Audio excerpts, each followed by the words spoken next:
हाय हनी बीज, welcome to coffee B. बात करेंगे सिद्धार्थ कनन के एक पॉडकास्ट के बारे में जो कि उन्होंने रिकॉर्ड किया है अरमान मलिक के साथ। अब अरमान जो है वो गए हुए थे अपनी दोनों बीवियां यानी कि पायल और कृतिका मलिक के साथ सिद्धार्थ के जो है शो पे या तो उनके जो सेट पर, ठीक है। अब वहाँ पर बहुत सारी ऐसी बातें हुई जिससे मैं डिसएग्री भी करती हूँ, और दूसरा कि भाई अरमान सही आदमी है नहीं है, अरमान गलत है ये नहीं, अरमान वैसा वैसा, उस बात पे नहीं है। बात ये है कि कुछ कुछ चीज़ें जो इंटरनेट पे अवेलेबल है उस पे उसने साफ साफ झूठ बोल दिया जो कि बिल्कुल भी सही नहीं है।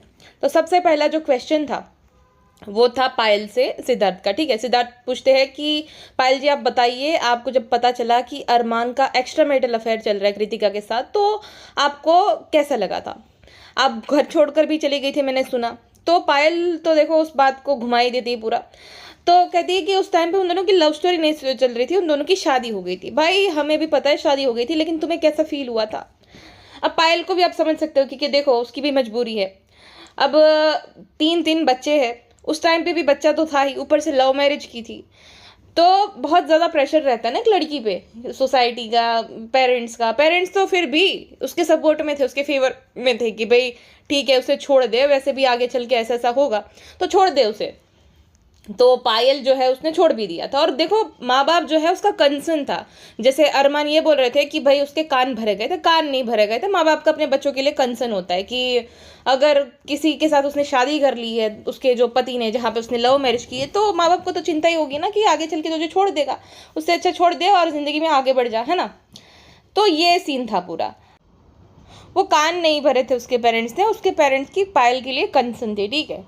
अच्छा, अब उसके बाद जो है वो कृतिका, तो मुझे लगता है कि एकदम बचकानी से है। मान लो कि ब्लॉगिंग की आलिया भट्ट है ना, उसको पता है कि कैसे आंसर देना है ना, कुछ है कुछ भी जो है चीनी वाले आंसर थे सारे, शुगर कोटेड, है ना।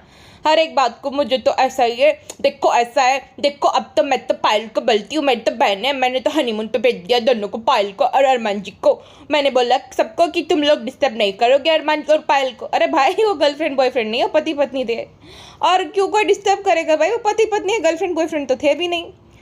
और मैं मान ही नहीं सकती कि पायल को बुरा नहीं लगा होगा और पायल ने इजीली एक्सेप्ट कर लिया होगा। कोई भी औरत अपनी सौतन को कैसे बर्दाश्त कर सकती है। अब देखो फिर क्या हुआ ना कि टिकटॉक पे फेमस हो गए, ब्लॉग भी चलने लगे, और मेन पहचान क्या थी, दो पत्नियां। भारत में ऐसा नॉर्मल नहीं, और ब्लॉगर कोई ऐसा नहीं था जिसकी दो दो बीवियां हो और दोनों ही साथ में रहती हो, है ना। ऐसा कोई भी नहीं था। उसके बाद बहुत सारे लोग आए लेकिन ज़्यादा फेमस नहीं हुए, क्योंकि ये कॉन्सेप्ट पहले अरमान मलिक ही लाया था, दो दो बीवियों वाला कॉन्सेप्ट, ठीक है। अब क्या होता है ना कि सज़ा तुम्हें तभी मिल सकती है जब पहली बीवी जो है कंप्लेन कर दे आदमी पे, है ना, जो उसके पति पे, कि भाई इसने मुझे धोखा दिया, तो पॉलीगैमी एक्ट उस पर लागू होता है। लेकिन पायल ने तो कंप्लेन करी ही नहीं। और समझ भी सकते कि भाई छोटा बच्चा था और लव मैरिज भी की थी, और बहुत सारी उसके भी इशू होंगे जिसकी वजह से उसने कंप्लेन नहीं करी। और दूसरा कि यहाँ पर शादी के बाद क्योंकि व्लॉगिंग भी चलने लगी, टिकटॉक भी चलने लगा, तो अच्छा खासा पैसा भी आने लगा। अब पायल ने भी समझदारी दिखाई होगी कि भाई दुख के दिन तो देखे उसने अरमान के साथ। जैसे कि अरमान भी बोलता है कि पायल जो है जब दिल्ली में रहते थे तब 2-3 हज़ार ही खाली वो कमाते थे, और बहुत बुरे दिन पायल के साथ उसने देखे हैं। तो जब दुख के दिन उसने बिताए हैं, तो जब अच्छा खासा कमा रहे हैं और पैसे आ रहे हैं और अच्छे दिन अगर शुरू हो गए, प्लस बच्चा इन्वॉल्व था, है ना, उनका जो चिरायु था वो भी था उसके साथ, तो वो कहाँ कहाँ जाती बच्चे को लेकर, ना काम था और माँ बाप भी थोड़े नाराज़ी थे उससे, तो वो कहाँ जाती। इस वजह से उसने समझौता करना ही बेहतर समझा कि समझौता कर लिया। वरना वो कोई, आप उसके एक्सप्रेशन देख लो, चाहे वो उसको जो भी हो, जो भी अरमान ने पट्टी पढ़ाई हो कि यही बोलना यही नहीं, कोई भी औरत अच्छा फील नहीं करती जब उसको सौतन मिलती है। और फिर तो वो कवर अप कि हम तीनों एक दूसरे के बिना नहीं रह पाते वगैरह वगैरह। भाई अब नहीं रह पाते, क्योंकि अब जो है अच्छा खासा पैसा बनता है, तीनों के साथ ही जो है, तीनों आओगे तभी तो व्लॉग चलेगा, तो कैसे ही रह पाओगे, कंटेंट हो एक दूसरे के तुम लोग। खैर जो भी है, अब सवाल आता है तीसरी बीवी का, सुमित्रा का, जहाँ पे अरमान बोलता है कि ऐसा तो था ही नहीं, पता नहीं लोगों ने मन घड़न कहानी बना दी है, छोटे चैनल ये वो। देखो तुम्हारी बीवी ने कबूला है, खुद एक्सेप्ट किया है, बहुत अब शॉर्ट भी देख लो कि पायल अबाउट अरमान थर्ड वाइफ, तो आपको दिख जाएगा कि वहाँ पे पायल जो है प्रेग्नेंट थी, अपना पेट भी दिखा रही थी। और हाँ, थोड़ा एक्सट्रीम लेवल पे चला गया था वो जब, जिसके मैं बिल्कुल भी फेवर में नहीं थी। जो पाकिस्तानी रेक्शनिस्ट थी जिसने लीक कर दिया था एड्रेस, तभी भी मैंने मेंशन किया था कि एक तो उसके घर पे छोटा बच्चा है और भी वो दोनों जो उसकी बीवियाँ थी वो प्रेग्नेंट थी, तो उस टाइम पे किसी के घर का एड्रेस नहीं लीक करना चाहिए, उसको परेशानी हो सकती है। तो ये तो उसने गलत ही किया था, लेकिन कुछ कुछ चीज़ें थी जो कि उसने लाई थी सबके सामने, और अरमान बौखला भी गया था वो चीज़ें सुन कर, क्योंकि उसको मतलब बौखलाहट तो हो गई थी उस टाइम पे, मैंने भी देखा था। खैर जो भी है, वो जो भी चीज़ें थी उसका फैसला करने वाले हम नहीं है, उसके लिए न्यायालय है, और यूट्यूब पे तो उस चीज़ का फैसला हो ही नहीं सकता है, ठीक है। यूट्यूब पे आप खाली लोगों को बता सकते हो, बाकी कोई फैसला तो नहीं ले सकता। और एक और सवाल कि वो चली गई, देखो वो चली नहीं गई, उसका चैनल टर्मिनेट हो, वो पाकिस्तान की लेडी थी ना, क्योंकि वो जो है ना कोर्ट के डॉक्यूमेंट यहाँ पर दिखा रही थी और एक माइनर लड़की के बारे में बार बार एक वर्ड मेंशन कर रही थी, R-PE वाला, जो कि अलाउड नहीं रहता, गाइडलाइन के अगेंस्ट है। तो उसका चैनल टर्मिनेट हो गया इसी चीज़ों के चलते।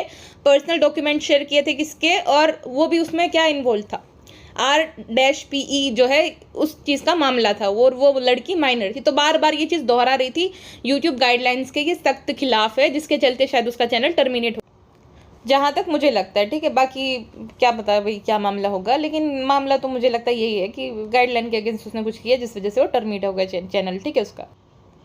अच्छा, कृतिका से पूछा गया कि तुम्हें बुरा लगा क्या, तुम्हें पछतावा हुआ कि तुमने अपनी दोस्त के साथ गलत किया, तो कृतिका कहती है खाली मुझे 1% बुरा लगा था, उसके बाद नहीं लगा। मतलब उस दोस्त के साथ बुरा करके जिसने तुम पे भरोसा किया, जो उसके घर लेकर गई, उसके छोटे बच्चे का जन्मदिन था जो कि मात्र 2 साल का था, सोचा कि ठीक है भाई, है ना, अभी माँ बाप नहीं है, ससुराल वाले नहीं है, तो दोस्तों के साथ ही सेलिब्रेट करते हैं। तुमने उसके साथ दगा किया, अब तुम जितने भी खुश हो, लेकिन उस टाइम पे तो तुम पे भरोसा किया था ना, तुमने उसका भरोसा तोड़ा, और तुम्हें खाली 1% ही रिग्रेट है। अब तो पैसा आ रहा है, जो भी आ रहा है, ये अलग ही बात है, लेकिन उस टाइम पे तो कुछ नहीं था ना, वो तो तुम पे भरोसा करके लाई थी तुम्हें, और उसको बहुत बुरा लगा होगा। मैं मान ही नहीं सकती कि एक औरत को बुरा ना लगे जब उसको सौतन मिल जाए और उसका पति उसको चीट करे, वो भी उसकी बेस्ट फ्रेंड के साथ, तो बुरा तो लगा ही होगा। अब तो भाई अरमान ने भी सिखा दिया कि ये बिक रहा है तो यही बेचते हैं, है ना। अच्छा हाँ, अरमान ने बताया कि वो 100-200 करोड़ जो है उसका नेटवर्थ है 2.5 साल में पिछले, तो देखो भाई कितना यहाँ पे कमा सकता है इंसान, और फेसबुक, इंस्टाग्राम, यूट्यूब हर जगह से। तो एक तो अच्छी बात ये है कि हमारे देश में भाई टैक्स भी वो पे कर ही रहा होगा, तो अच्छी बात ये कमा रहा है, उसमें कोई बुरी बात नहीं है। लेकिन हाँ, एक और बात कि अरमान ये बोल रहा था कि एलविश यादव के ब्लॉग्स अच्छे नहीं होते, एलविश यादव क्या ही सिखाता है, सौरव जोशी क्या ही जो है यूथ को सिखा रहा है वगैरह वगैरह। लेकिन अरमान तुम खुद तो देखो तुम क्या सिखा रहे हो, तुम्हारी बीवियाँ भी ये सवा की तरह ही है, हर दिन शॉपिंग शॉपिंग शॉपिंग। और दूसरा, मैंने कल ब्लॉग देखा, क्योंकि मैंने पॉडकास्ट देखा ना, तो मैं बहुत टाइम से इसके ब्लॉग मैंने नहीं देखा, जो लास्ट वो पंगा हुआ था ना पाकिस्तानी वाली के साथ, तब मैं इसके ब्लॉग देखती थी। अब मैंने कल देखा तो जो बच्चों वाला ब्लॉग, बच्चे थोड़े क्यूट से तो देखने का मन भी करता है, तो मैंने व्लॉग देखा जहाँ पर अरमान कृतिका को बता रहा था कि और भी 4-5 करते हैं, मतलब जनसंख्या और भी बढ़ाते हैं। तो ये सब सिखा रहे हो तुम लोगों को कि बहुत सारे बच्चे पैदा करो और खाली शॉपिंग करते रहो, और तुम ये बोल रहे हो कि क्या ही सिखा रहे हो यूथ को, लेकिन तुम क्या सिखा रहे हो ये तो देखो पहले, है ना। अच्छा, और एक और बात जहाँ पर सवाल आता है शोएब का, कि शोएब फुकरा इंसान और एलविश में से आपको कौन अच्छा लगता है, किसको देखना पसंद करते हो, तो अरमान नकार देता है कि कौन है शोएब, इतना तो झूठ मत बोलो, कौन है शोएब, ठीक है। शोएब इब्राहिम टॉप व्लॉगर में आता, तुम ये नहीं जानते कि कौन शोएब, वाह, ये तो झूठ है सरासर, ये खाली नाटक की, मैं किसी को नहीं जानता, ये वो तुम उन सबको जानते हो जो कि तुम्हारे बारे में एकदम छोटे से छोटे चैनल थे ना, उसको भी जानता था अरमान कि भाई वो ब्लॉग बनाते हैं, इसके बारे में पॉडकास्ट बनाते हैं। तो शोएब को नहीं जानते जो कि टॉप ब्लॉगर है, उसने वो एक्टर भी है साथ साथ, खाली ब्लॉगर ही नहीं है, उसने एक शो भी करा, तो तुम नहीं जानते हो, तो ये तो सबसे बड़ा झूठ बोल रहे हो तुम। लेकिन हाँ देखो, अरमान मलिक के जो भी उसने किया वो साइड में रखो। अगर एक क्रिएटर के नाते मैं बात करूँ तो अरमान एक बहुत अच्छा क्रिएटर है। क्रिएटर कैसे एक अच्छा है, देखो उस पर बहुत सारे रोस्ट वीडियो बने हैं, पाकिस्तान वाली ने तो उसका एड्रेस तक लीक कर दिया था, लेकिन उसका चैनल अरमान ने नहीं उड़वाया, ना ही अरमान ने कभी उसको चैनल पे कुछ भी ऐसा करवाया था, उल्टा वो तो रिप्लाईज देता था। उस पर बहुत सारे रोस्ट बने हैं, बहुत सारे रिएक्शन देते हैं, लेकिन अरमान किसी को कभी स्ट्राइक नहीं देता, अरमान किसी को भी कभी ये बीच में नहीं आता उस बात में कि भाई ये क्यों कर रहे हो क्यों नहीं। ठीक है, वो गुस्सा तो होता है, गुस्सा तो हर किसी के आ जाता है, लेकिन एक वो होता है ना कि भाई ठीक है तुम रिएक्ट कर सकते हो मेरे पे, तो उस तरीके का क्रिएटर है। जैसे कि जनाब, जैसे भी देखो शोएब प्रॉब्लमेटिक है, लेकिन शोएब भी कभी किसी को तंग नहीं करता उस बात के लिए कि तुम क्यों कर रहे हो क्यों नहीं, ना ही किसी को वो स्ट्राइक देता है, ना ही किसी को रोक टाक करता है। जब उसको बहुत वो होता है तब वो सॉरी टू से टाइप का ले आता है, तो उस हिसाब से तो ठीक है भाई, वो क्रिएटर्स को फ्रीडम देता है कि तुम मेरे पे रिएक्ट करो, तो ये बात उसकी अच्छी है।